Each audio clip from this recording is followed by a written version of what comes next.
Queridos hermanos, estamos celebrando este jueves de la 19ª semana del tiempo durante el año.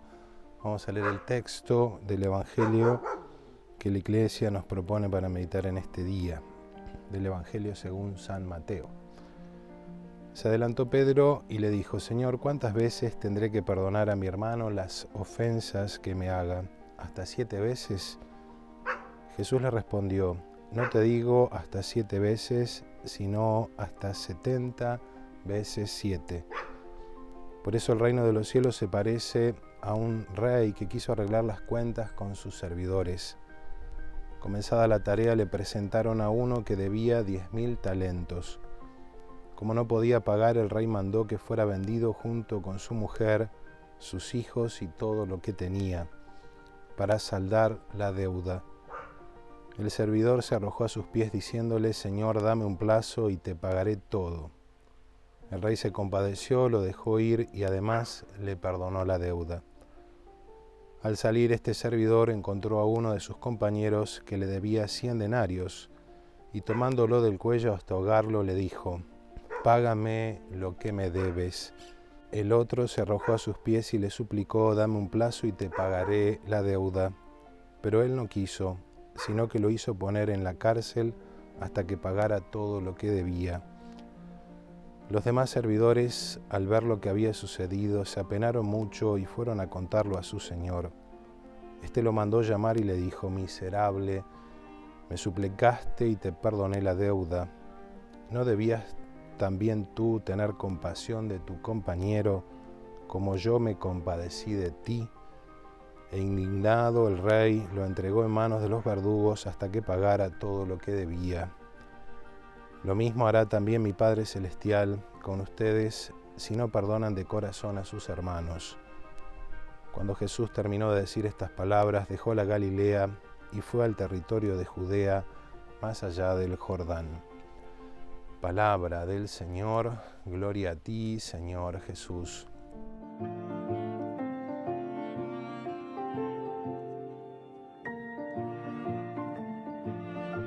Queridos hermanos, en el texto que acabamos de escuchar del Evangelio, los apóstoles le preguntan a Jesús cuántas veces tienen que perdonar a sus hermanos. Y es más, los apóstoles intentan un número que tiene también una simbología bíblica. El número 7 ya es de por sí un número de perfección, no es solamente una cantidad numérica, sino que los apóstoles ya pensando en eso, lo que implica el número 7, pero Jesús redobla la apuesta, la redobla en primer lugar porque este 7 representa la plenitud, pero Jesús agrega 70 veces 7. Recordemos que el 10 también en la Sagrada Escritura es sinónimo de plenitud, y el 10 unido al 7, plenitud, perfección, implican que uno debe perdonar siempre, siempre hay que estar dispuesto a perdonar. Por eso Jesús pone un ejemplo muy concreto que nos ilumina. Este rey que tenía varios servidores y quiere arreglar las cuentas y se presenta uno que le debía 10.000 talentos, una suma realmente exorbitante, imposible de pagar para esta persona, imposible. Entonces el rey manda que lo vendan a él, a su mujer, a sus hijos, todas las cosas. Entonces este servidor le suplica y encuentra el perdón del rey. Saliendo, encuentra a alguien que le debe 100 denarios, que en comparación con los de 10.000 talentos es totalmente irrisorio, no es nada. Pero sin embargo lo termina ahorcando y lo termina metiendo en la cárcel porque esta persona no le paga los 100 denarios. Los servidores que ven el hecho le dicen al rey, el rey llama y reprende a este mal servidor que no fue capaz de perdonar a alguien que le debía 100 denarios si él había sido perdonado por una suma terriblemente mucho más grande. Este ejemplo, que también es fácil de comprender, porque uno dice, bueno, le perdonaron 10.000 talentos, ¿cómo no va a ser capaz de perdonar 100 denarios? Nos cuesta muchísimo a nosotros llevarlo a la práctica. En primer lugar, porque la primera parte hace referencia a nuestra relación con Dios. Nuestros pecados, al ser referidos a Dios, que es alguien infinito, tienen una dimensión que es imposible que nosotros podamos reparar, que nosotros podamos pagar.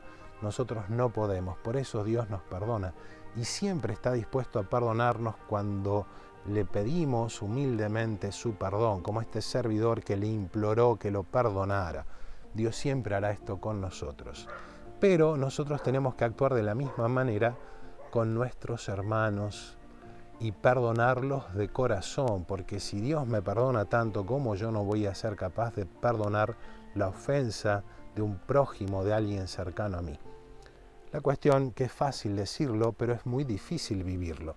Es fácil perdonar a aquellos que tal vez están lejanos a nosotros y que tal vez no conocemos, pero cuán difícil se nos hace perdonar a aquel que para mí tiene un rostro concreto, tiene un nombre y tiene un apellido, y es alguien que yo conozco. Pensemos que incluso nuestra naturaleza herida por el pecado muchas veces nos hace pensar mal de esa persona, que lo hizo a propósito, que lo hizo adrede, que lo hizo para lastimarme, y entonces nuestro amor propio, mucho más herido, se resiente y no quiere saber nada con perdonar al otro que busca hacerme un daño. Pero Jesús quiere que yo viva la caridad de modo exquisito y el perdón con esa persona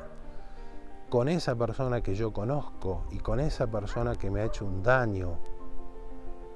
¿Por qué? Porque de igual manera como explicábamos hace un tiempo en la explicación del Padre Nuestro, el perdón divino está supeditado a nuestro perdón humano. Perdona nuestras ofensas como nosotros perdonamos a los que nos ofenden.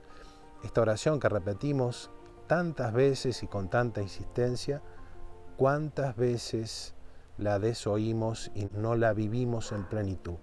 El Evangelio de hoy es una invitación a vivir plenamente la misericordia de Dios, ese amor infinito que Dios nos tiene, pero también a vivirlo en relación con aquellos que me han lastimado, con aquellos que me han herido, con aquellos que me han traicionado.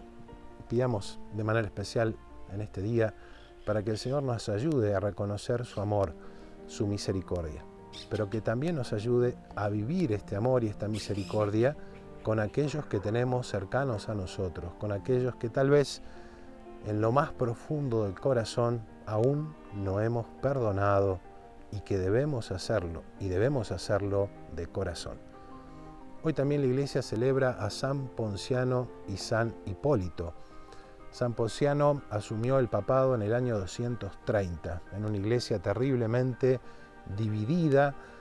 Una de las causas de esta división fue el presbítero San Hipólito, gran presbítero, muy erudito. Se hizo famoso por un escrito que incluso en la actualidad se estudia para conocer la historia de la Iglesia, la Traditio Apostólica, pero que sin embargo por diferencias llevaron a que mutuamente se opusieran y que esa división se fuera acentuando con el paso del tiempo. Con un acto de humildad muy grande de ambos, los dos deponen sus cargos, los dos renuncian a sus cargos.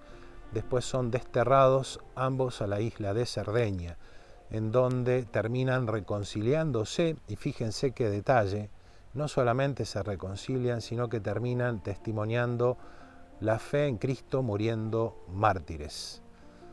Qué gran ejemplo de humildad, qué gran ejemplo de amor a la Iglesia, qué gran ejemplo de dejar de lado mis propios criterios en bien de un bien superior, de un bien mucho más grande que es el bien de la Iglesia y sobre todo la salvación de las almas.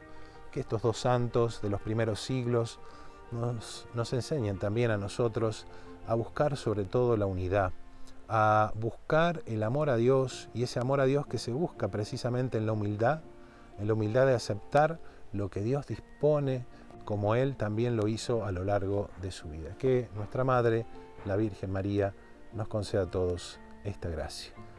Y la bendición de Dios Todopoderoso, Padre, Hijo y Espíritu Santo, descienda sobre ustedes y permanezca para siempre. Amén.